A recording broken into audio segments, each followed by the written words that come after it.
Yo, আসসালামু আলাইকুম guys and welcome to my another blog. তো গাইস আজকে চলে আসলাম আর একটি নতুন ভিডিও নিয়ে। তো আজকে ফ্রাইড রাইস রান্না করবে এবং চিকেন ফ্রাই। তো চিকেন ফ্রাইটা আমরা কিন্তু মুরগিটা সর্বপ্রথম কেটে নিয়েছি ভালো মতো পরিষ্কার করে, এরপর আদা জিরা তারপরে রসুন বাটা দিয়ে দিলাম, এগুলা পরিমাণ মতো দিয়ে এরপরে এই মুরগিটাকে মাখিয়ে ম্যারিনেট করে রেখে দিতে হবে বেশ কয়েক সময়। তো এখন আমরা কিন্তু জিরা বাটাটা দিচ্ছি। তো এগুলা মুরগির যে পরিমাণ, এ পরিমাণ মতো আপনারা দিয়ে নেবেন। এখন আমাদের এই জায়গায় যে মানে হলুদ পরে মরিচ এগুলোর গুঁড়াগুলো দিয়ে দিতে হবে। তো আমরা এখন হলুদের গুঁড়া দিচ্ছি 1 চামচ। তারপরে এখন আমাদের যে মানে মরিচের গুঁড়াটাও ওইটা দিচ্ছি আমরা 1/2 চামচ। এত ঝাল দিব না, ঝাল একটু মানে আমার ছোট ভাস্তি খাবে, ও ছোট, তো ও খাবে, তাই ঝালটা একটু কমই দিলাম মিডিয়ামের তুলনায়। তো এখন আমরা একটি লেবু কেটে চিপিয়ে দিয়ে দিব। তো দেখুন আমরা আপনি লেবু দিলে কিন্তু এটা দিতেও পারেন নাও দিতে পারেন, কিন্তু স্বাদটা আসলে একটু বেড়ে যায় লেবু দিলে। তো এই যে চিপড়ে লেবুটা আমরা দিয়ে দিচ্ছি, এটা আপনারা অনুযায়ী মতো লেবু দিবেন। এরপর আমরা 1 চামচ কিংবা 2-3 চামচ আমরা সস দিব। তো এখানে আমরা কিন্তু দিয়েছি 2 চামচ সস, এবং এটা সয়া সস দিচ্ছি আমরা। সয়া সস দিব 2 চামচ। তো এই যে 1 চামচ সয়া সস দিলাম। তো এই যে দেখে নিন সয়া সস এটা। তো আমরা কিন্তু সয়া সসটা দিয়ে দিচ্ছি এই যে। তো এখন সবগুলো পরিমাণ মতো দিয়ে এটাকে আমরা এখানে একটু চিনি দিয়ে দিচ্ছি এটার সাথে। তো আমরা জেলি এবং একটু আচার স্বাদ মানে আচারের স্বাদ মতো দিয়ে দিব, এটাতে মজা হবে জিনিসটা। তো এখন আমরা 1 চামচ আচার দিয়ে দিলাম। তো এখন জিনিসটাকে আমরা সুন্দর করে মাখিয়ে নিব যাতে মশলাগুলা মুরগির ভিতরে ঢুকে, ওরকম সুন্দর মতো মাখিয়ে পরে আমরা জিনিসটাকে কিছুক্ষণের জন্য রেখে দিব। তো এখন জিনিসটা আমরা সুন্দর মতো মাখিয়ে নিই। তো একদম উল্টাপাল্টা করে সুন্দর করে মাখাতে হবে যাতে জিনিসটা ভিতরে যায়, মুরগির যে মশলাগুলো যাতে ভিতরে ঢুকে। তো এই যে মাখানো শেষ, এরকম করে মাখিয়ে নেবেন। এখন কিছুক্ষণের জন্য রেখে দিব।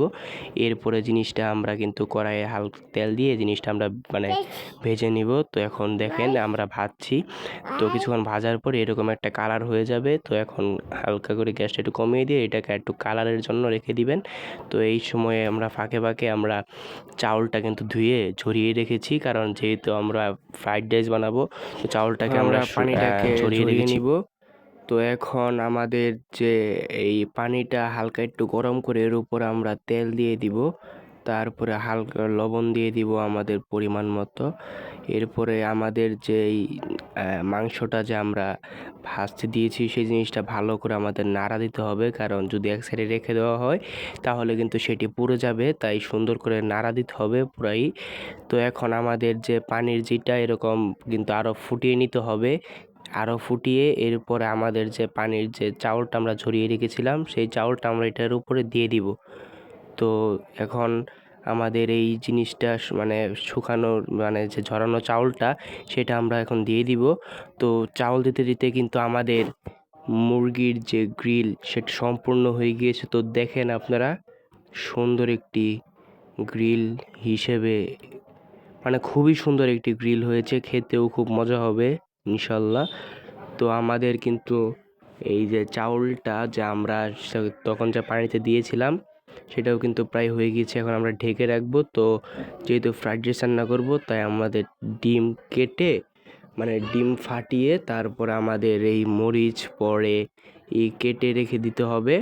এখন আমরা এটাতে ডিমটা ভেজে নিব উলট পালট করে। তো 3টা আমরা ডিম দিয়েছি, তারপরে আমাদের এখানে 2টা পেঁয়াজ দিয়েছি, আর 4-5টা মরিচ দিয়েছি। তো এখন আমাদের পেঁয়াজটাকে আমরা হালকা একটু ভেজে নিব, কারণ যেহেতু আমাদের পলা দিতে হবে তাই পেঁয়াজটা আমরা একটু ভেজে দিব। এখন আমাদের 3টা ডিম কিন্তু আমরা দিয়ে দিলাম।